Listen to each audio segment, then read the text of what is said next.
Welcome to Smith Weekly Discussions, an occasional program for our readers and listeners of Smith Weekly Research.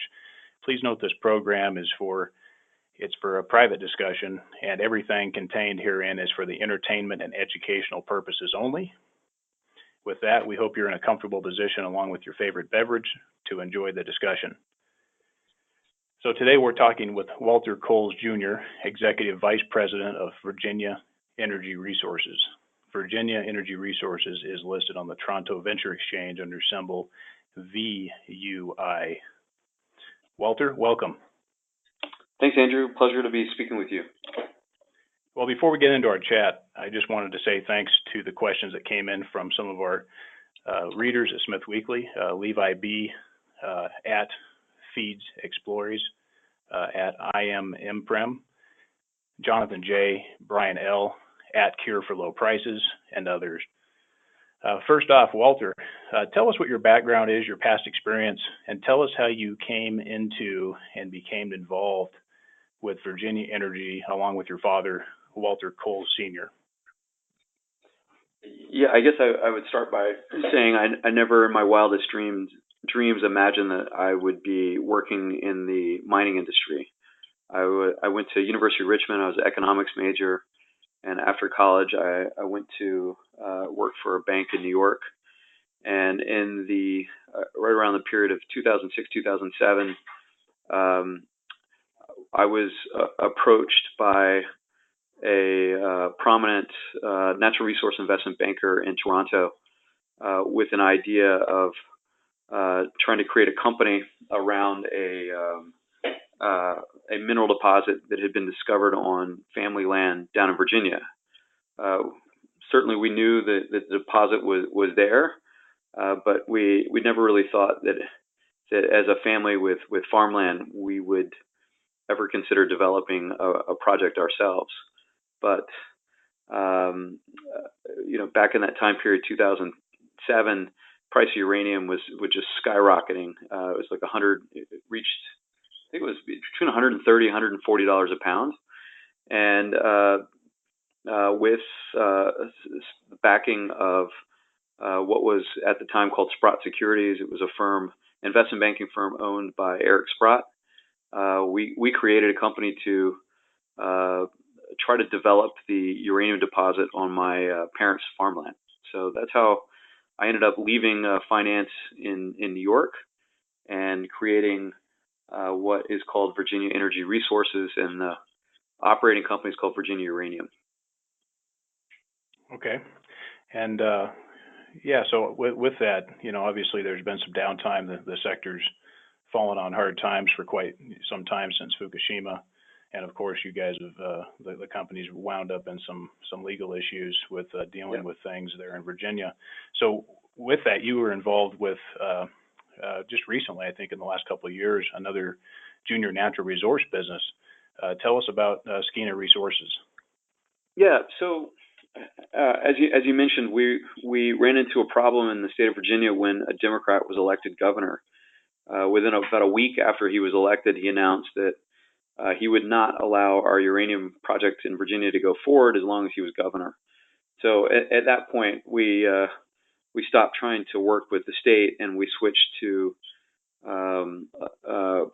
the courts to sue for basically our rights to develop a mineral deposit on our own land. There's many examples of uranium projects being developed safely and successfully all over the United States. Wyoming, Colorado, Utah. So there's no reason why it can't be done in Virginia. And environmental groups who suggest otherwise just simply are, they don't know what they're talking about from a technical basis, and B, it's just in my opinion, it's politically motivated. But because we ended up in the courts, we didn't really need an operating team because it basically switched over to lawyers. I decided to take advantage of the sort of down time to partner with one of our directors, a fellow by the name of Ron Nedolitsky, who has some fame in Canada for some very successful mineral discoveries. So I partnered with him on a company called Skino Resources with the idea of focusing on northwestern area of British Columbia to find precious metals and copper deposits up here. And so that's what I've been working on the last couple of years while our Virginia uranium case works its way through the courts. Right. That sounds good. So on speaking back to uranium in general, what's your view on the current state of the uranium mining business? Are we at the start of a bull cycle? I think we are. I think that for U.S. assets, I think that uranium is one of the few bright spots in the commodity space.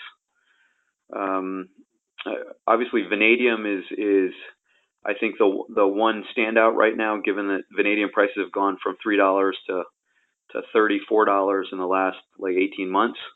But uranium's the next thing to go, and specifically it'll be U.S. assets, because I believe strongly the Trump administration will institute a quota system on which requires that U.S. utilities use 25% of their uranium consumption must come from U.S.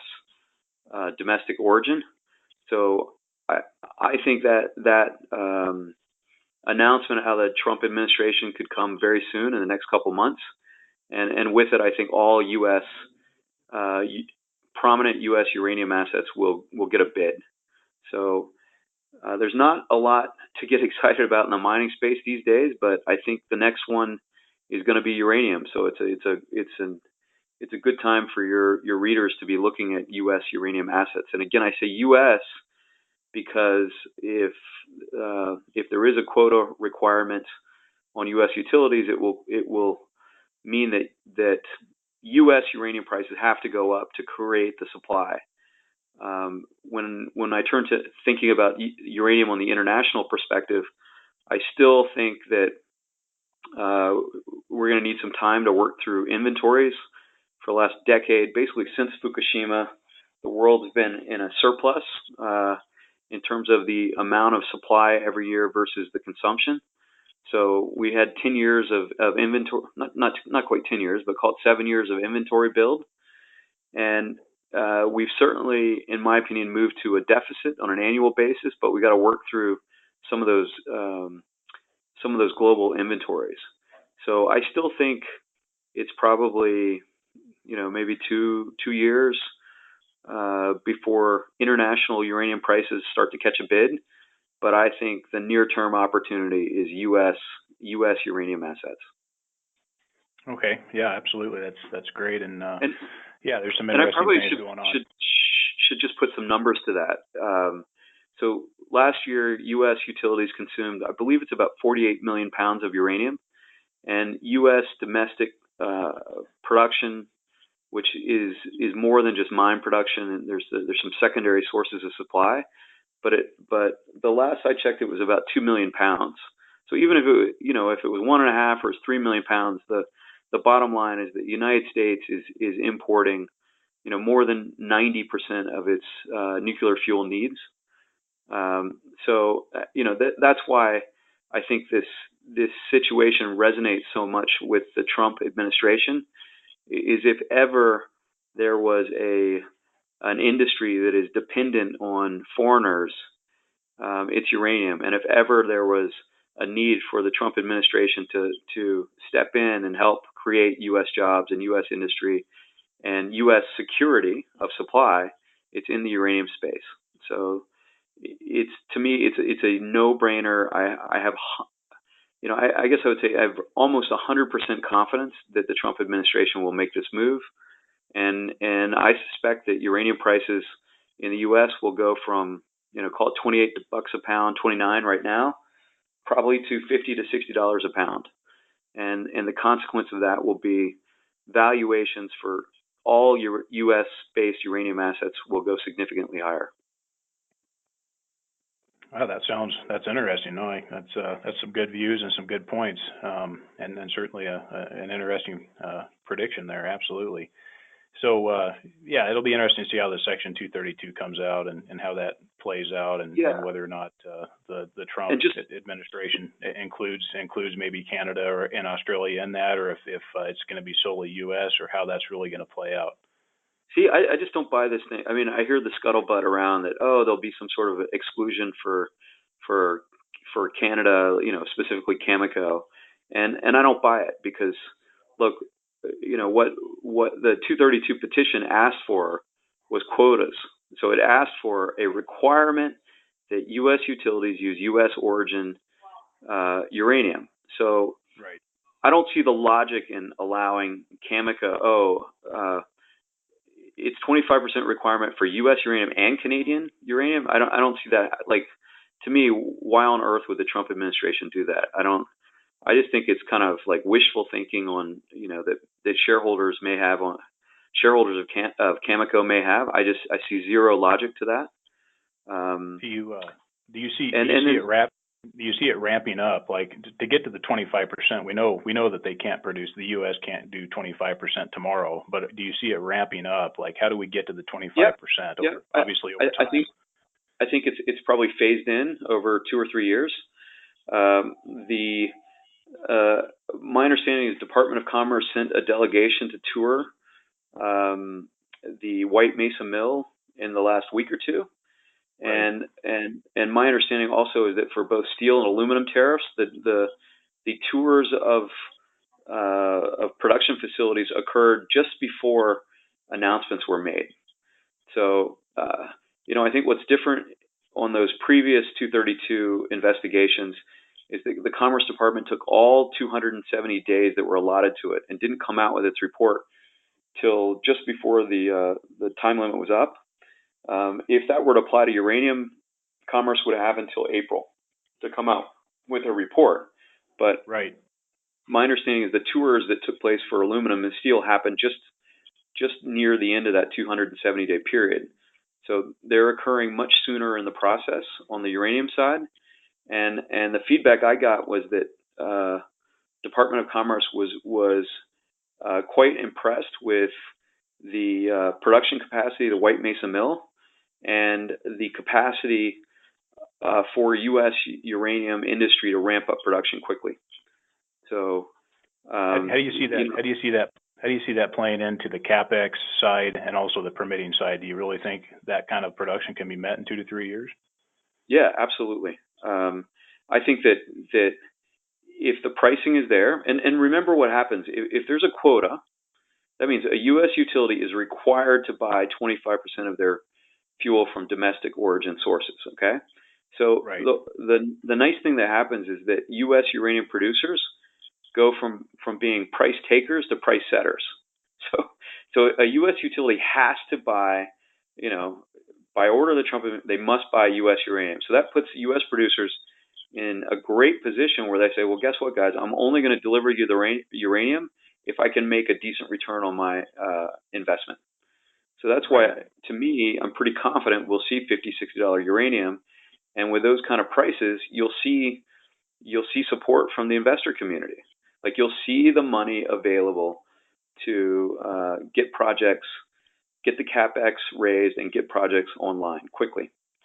Do you think that the Department of Energy and the NRC and some of these other folks, EPA, will shove aside some of the red tape to speed these through? Yeah, well, I actually, look, there are a handful of projects that are permitted, right? They're ready to go. They just need a decent price. So, frankly, it might be kind of nice to see higher than 25%. Maybe we start at 25%, and then there's a push at the Trump administration to increase it to 50%. When you think about the OpEx of running a nuclear plant, most of it is in building the nuclear power plant. The OpEx portion is teeny. So if you increase the price of uranium from $30 to $60, I can't remember off the top of my head what the percentage of increase in percentage of operating cost is, but it's in the single digit range. So, when you think about any elasticity of demand, there's not going to be any change in the amount of uranium consumption by U.S. utilities just because the price of uranium increases from 30 to 60. It maybe increases their total cost by like 4 or 5%. Sure, absolutely. Yeah, it's insignificant. Absolutely. Exactly. Yeah, well, that's interesting. Mark Chalmers and I, when we were talking back a few weeks ago, he mentioned there was some discussion about long-term contracts and what prices those would see, and it was Mark was of the opinion that it was north of 50, and so that's positive. Yep. So anyway, moving on here, kind of speaking of the equities and stuff. So since Virginia is kind of stripped down at this point, down to a legal team and a set of court cases, what other uranium equities do you like globally and in the U.S.? Yeah, well, first of all, I wouldn't. If anything, if I were an investor, I would be like, one way to mitigate risk is go, put on a pair trade, go long U.S. uranium assets and go short.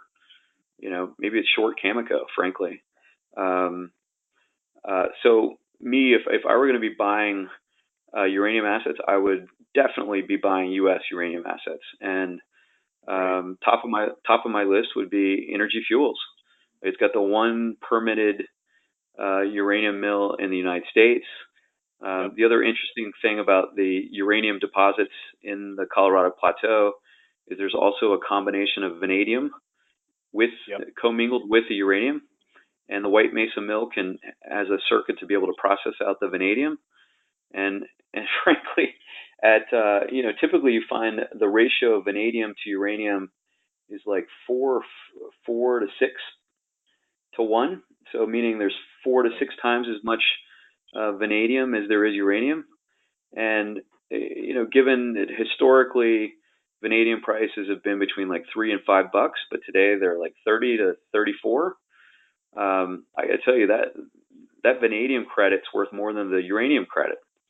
So for that reason alone, number one choice would be Energy Fuels. Number two choice would be UR Energy. They're permitted, they're producing, they can expand production, as can Energy Fuels. So when we see a uranium price $50 to $60, both of those guys can turn it on and be meaningful producers and help the U.S. get to that, get our production up from 1 million pounds a year up to, I think within 24 months, I believe the U.S. can be producing 10 to 12 million pounds of uranium a year. So again, those are the guys that I would put number 1 and 2. Our own company, Virginia Energy, it's more of a longer term call option, I guess I would say. Like, we have our case that was heard by the Supreme Court. I disagree with the newspaper headlines that were out there. I don't think they adequately or fairly described what is a very complex legal case. Well, let's get to that. Yeah, sure. Let's get to that in just a moment, because I'm holding that one just a little bit here for just a little bit of suspense. So for our listeners who aren't familiar with the Coles Hill project, tell us about the deposit, the size, and if there are other economic minerals in the deposit that can be exploited along with the uranium. Sure. In our case for the Coles Hill deposit, I forgot the geologic term, but it's only uranium. There's no rare earths. There's no vanadium. It is, which is good and bad. It's good because there's no sulfide, for instance, no sulfide minerals. So there's no potential for creating acid rock drainage, but there are no other strategic metals associated with the deposit. It's very large. It's right at the surface. You can walk around.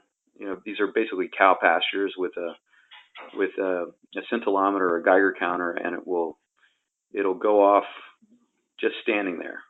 The uranium's right at surface, and it's open at depth. It hasn't been drilled down dip, so there's lots of potential to grow it and expand it. The 43101 resource that we had done a few years back by Barrow Dolbear put the size of the resource at over 100 million pounds. As with any resource, you can vary the grade by changing the cutoff. So there's certainly a high-grade core that could be, sort of in the range of 0.4% uranium, or you can lower the cutoff and you end up with, closer to 100 million pounds at a 0.1% uranium. So, those grades aren't high when you compare them to Athabasca, sort of like NextGen's phenomenal deposit up there, which is going to be over 10%. But, our difference is we're right at surface. You could basically come with a bulldozer and start scooping up uranium at Coles Hill. There's power, there's roads. So it's, from an infrastructure standpoint, it's very cheap, no strip ratios. Athabasca with unconformity deposits, often you have to drill down to 1,000 feet. You got to pump liquid nitrogen. You got to freeze the ground because it's basically sandstone filled with water, so it's like mush. So the only way to mine it is you got to it's technically much more challenging.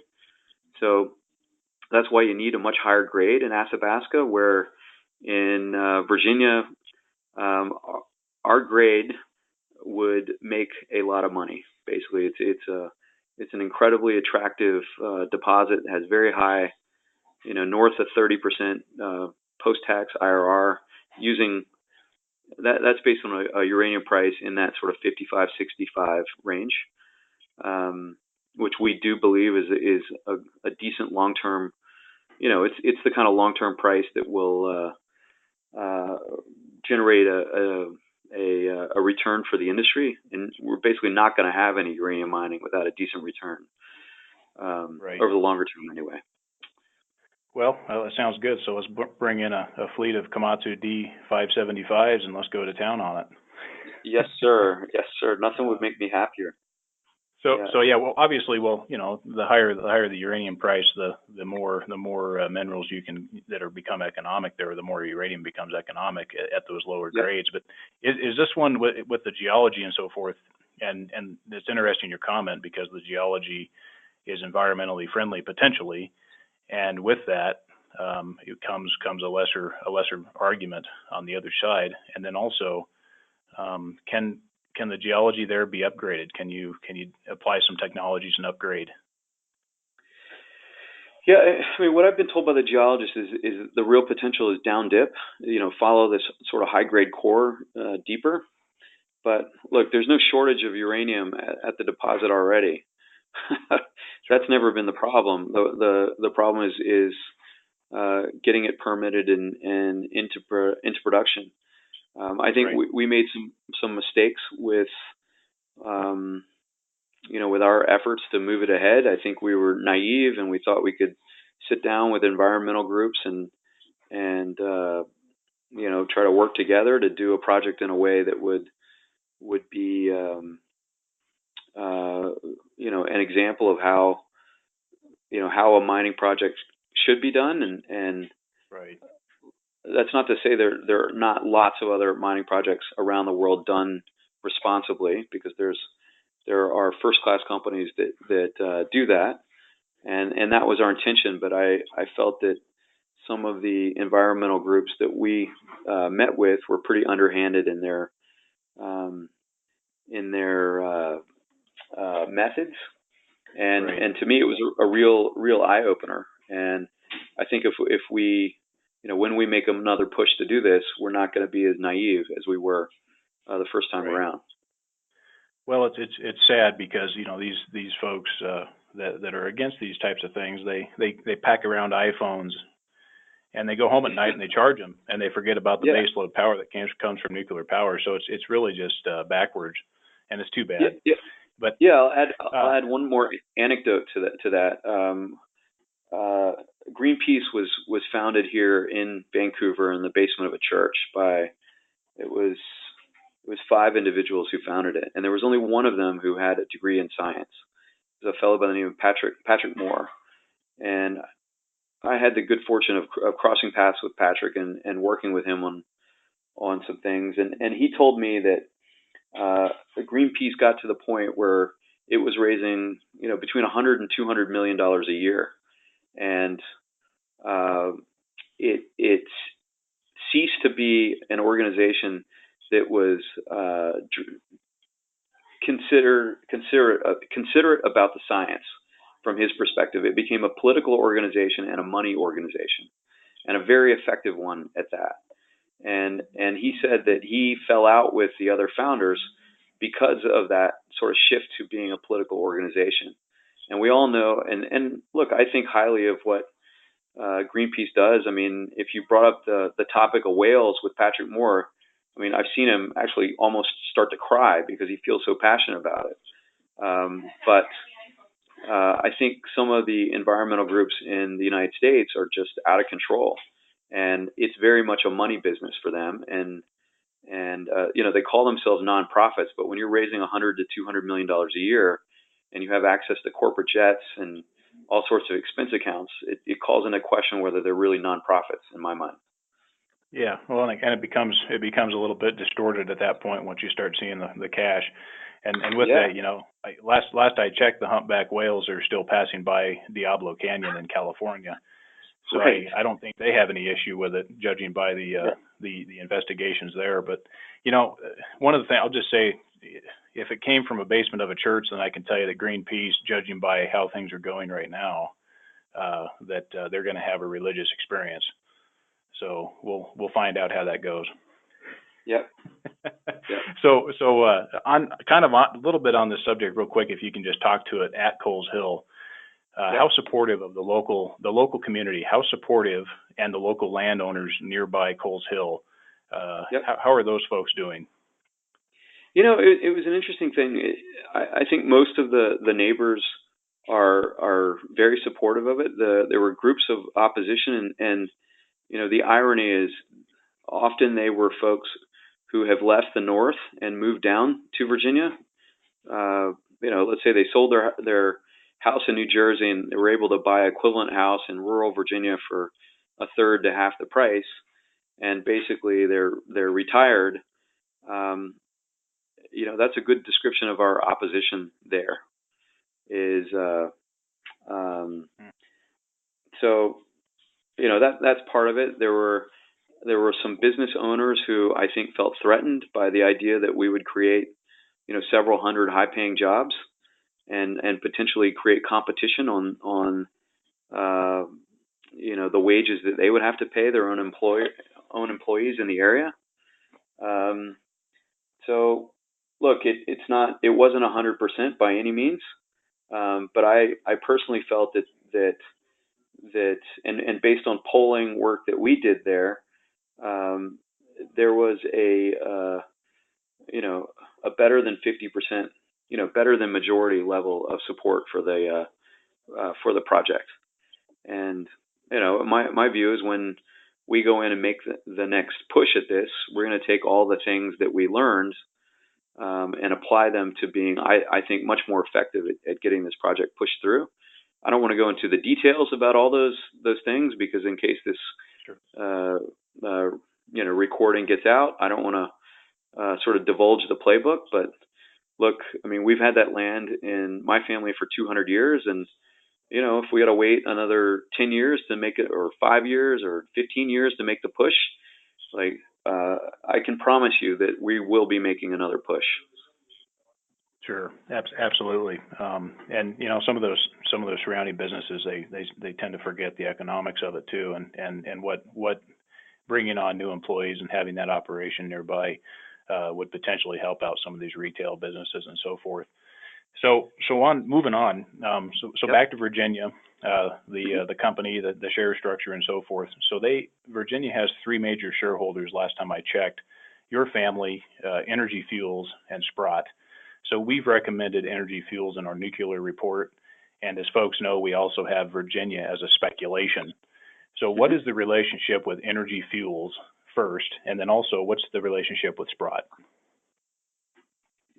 Yeah, so Sprott, let me just say, they're a fantastic organization. They're some of the best natural resource investors globally, and they take a long-term view, and you know, I think they believe that over the longer term, the need for uranium will rise. They also think that, given the U.S. has the largest fleet of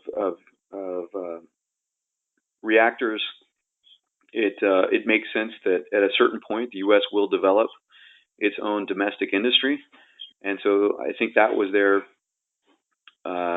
reasoning for being involved and for continuing to support the project. I think Energy Fuels at one point was very acquisitive of projects all throughout the United States. A very smart move on their part to consolidate during the darkest days in the uranium space after Fukushima. Steve Anthony was the old CEO there, and he should get the credit for having the wisdom to go out and acquire assets when basically no one wanted to talk about uranium. It takes a lot of courage to have done that. And Mark Chalmers has the good fortune to inherit the portfolio that Steve Anthony put together. The stake that Energy Fuels took in our project was part of Steve Anthony's larger strategy to consolidate during the dark days in the sector. Right. Some of the other prominent guys who are shareholders are Lucas Lundin and also the Goodman, Ned Goodman and his family. Interesting. Yep. Okay. So we've got some good I would say good institutional support. Yeah, absolutely. So let's move on. So let's get into the subject that everybody wants to know about. So tell us about the experience to be in front of the Supreme Court. Walk us inside the courtroom since you are there. Yeah, I have to say, just the idea that our case would be heard by the Supreme Court. I didn't expect that to happen, and it was an incredible experience. It is the third, sort of third leg of the stool for government in the U.S. We've got the executive branch, you got Congress, and then you have the courts. And the Supreme Court is the highest court in the land. You got nine justices there, and you got 4, justices who are perceived to be left-leaning and 5 who are perceived to be conservative. I have to say, Justice Roberts, the Chief Justice, he's got a lot of charisma. He's very civil, very polite. He could be captain of a football team. That's kind of charisma that he has. And I think he's a great leader of the court. It's being in the Supreme Court for a hearing, you truly do get there's an aura of power that radiates. You've got gilded wood, sort of furniture, and it's like Roman columns and neoclassical reliefs, and then there's each of the personalities of each justices that project, whether it's Ruth Bader Ginsburg or Clarence Thomas or Brett Kavanaugh. In the questions they ask or don't ask, you do get a sense of the personalities involved, and this group of 9 individuals, the decisions they make have a very far-reaching impact on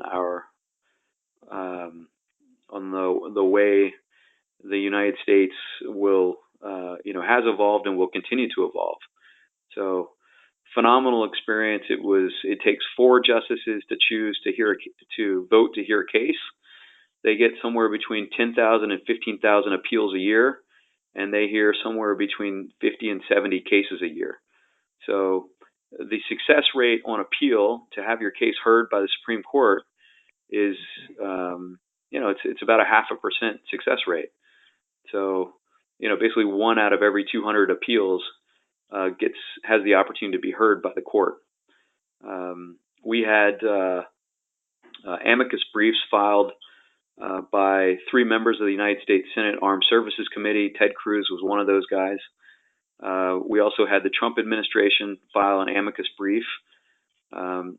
both the U.S. senators and the Trump administration took the position that this is an incredibly important natural resource that's important to the security of the United States, and the federal government took the position that this is an important issue and resource that in my opinion, the federal government stated that they want to see it pushed forward. Interesting. No, very well. I appreciate the visual and the discussion there. Very interesting. So with that, so just a few questions on this here. So, do you see the 232 petition? I'm assuming the court is aware of that, and do you think that this 232 petition ongoing at the same time of this case hearing, do you think that is a positive for Virginia? I think it's definitely a positive, for the company in terms of the backdrop and in terms of the support from the Trump administration. I think it's a clear piece of evidence that the Trump administration is supportive of a domestic U.S. uranium industry.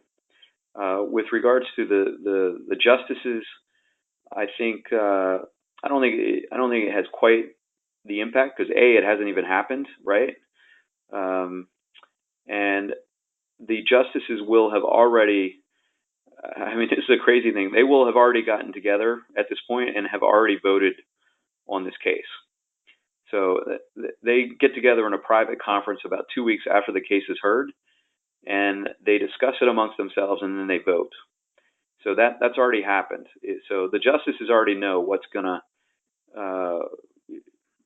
what the vote is on this case, but they will take several months to complete the opinion. There'll be a majority opinion and a dissenting minority opinion. Right. And we don't expect to see that until some point next year. The justices issue opinions on every case that's heard during the term before the end of the term. So the current term will end in June. So we're likely to see a ruling on our case somewhere between March and June. Okay. Is our expectation. Very well. Yep. So on that, so just give me a number. We've got 9 of them on the court. How do you think they're leaning? Just give me a number if you simplify it. I think it'll be close. Well, I shouldn't say our own lawyers believed that it will be a close case. They sort of predicted either 5-4 in favor or 5-4 against. But it's a black box. I mean, people try to infer from the questions that the justice members of the Supreme Court ask during the hearing as to where they're leaning. But I just think it's very tricky to try to. I mean, you can try to look into a crystal ball and figure that out, but who knows what the motivation is behind any individual question? Is it positioning for their own internal discussions and right. So I thought Kavanaugh seemed supportive, and I thought Justice Breyer seemed obviously very supportive, and Roberts was probably supportive, a little harder to read. Any of your readers can go and access a transcript of the case or listen to it. I mean, it's out there on the web, and I always recommend that as opposed to reading a newspaper headline. In fact, I always feel like you see these newspaper headlines about a Trump press conference, and then especially from like a CNN, then you go and actually watch the conference, and I feel like it's two completely different.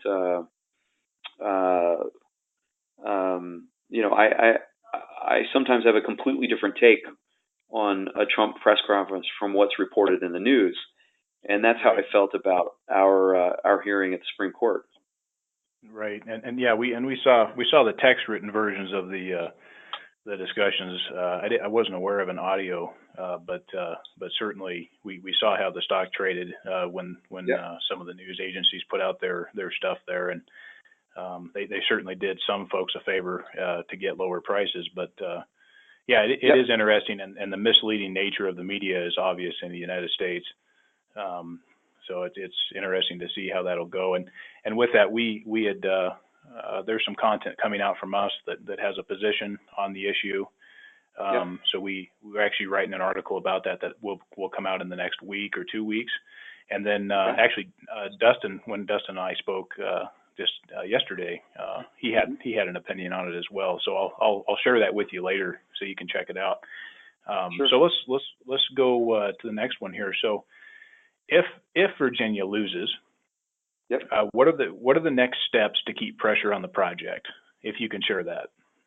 Yeah, sure. So there's actually a handful of different ways, and I don't want to go into every single aspect of our strategies just because I don't want to tip off anyone who would be plotting against us. But the things I can talk about are we have a case that we filed in state court, and it's basically an expropriation case. So we're saying, all right, fine. If you're going to not allow us to mine a deposit on our own land, then that is effectively a takings. And if you're going to take, the Constitution in the state of Virginia requires that you compensate for that.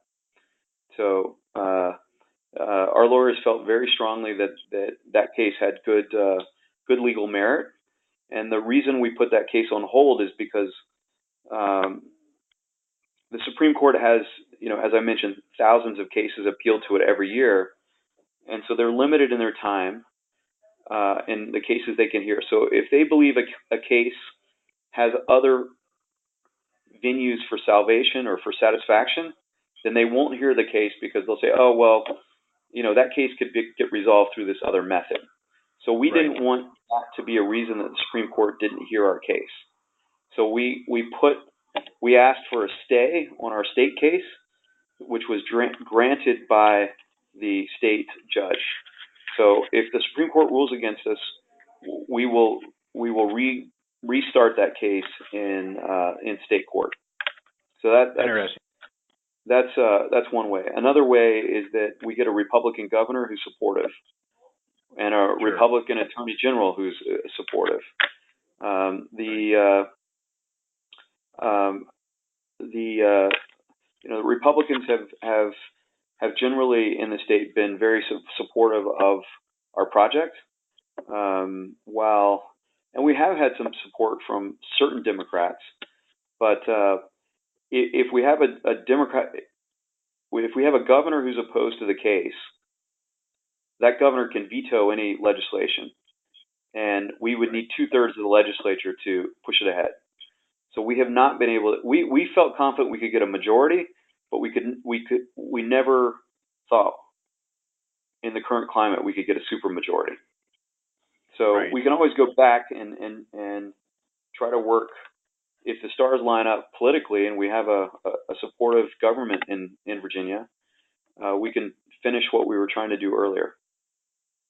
Right. Yeah, and it's interesting too. In the state of Alaska right now, with the governor change there's some positive things coming out of that, and of course, as you probably know, the Pebble project up there has been hotly disputed for a long time, and so that's another interesting venue. Yep. Change of seats up there and how that's going to play out, and it's interesting to see what will happen. But that actually, what you said falls kind of into my another question that actually came up.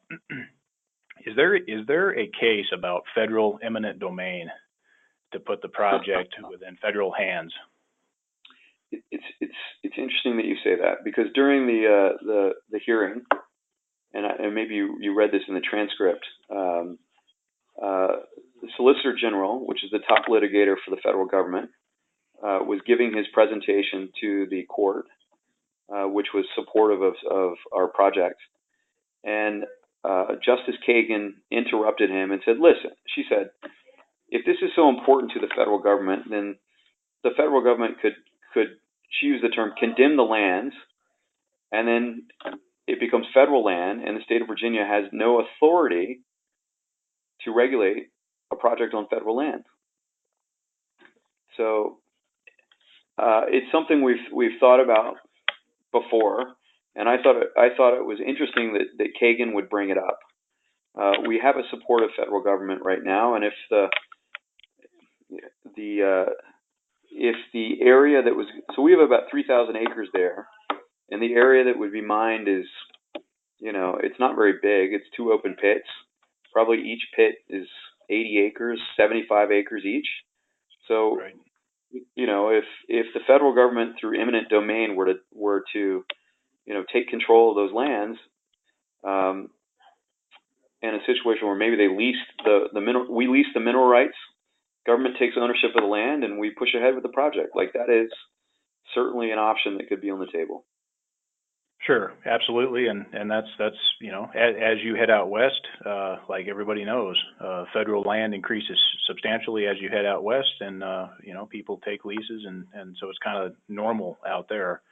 Yeah. Here on the East Coast, it's a little more convoluted, but no, it was an interesting situation, and how that's kind of gotten into the discussion. So it'll be interesting to see what happens on that.